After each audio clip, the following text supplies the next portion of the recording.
Welcome, in front of me I have VIVO V20 and today I will show you how fingerprint sensor works in this smartphone. So it will be the fingerprint sensor test and you can find the sensor in the screen it's built in right here.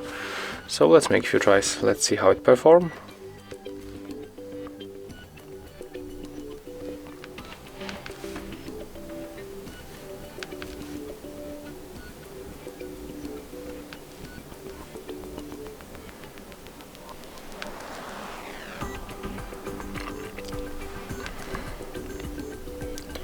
As you can see right now, this sensor recognizes my fingerprint every time, and it's also the good test because we apply tempered glass on the display, so we can also check the sensitivity of the sensor.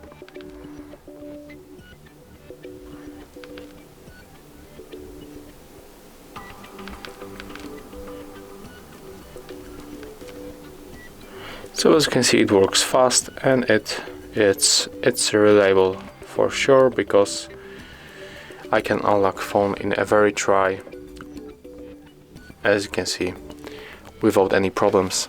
So that's how it looks, and if you find this video helpful, remember to leave a like, comment and subscribe.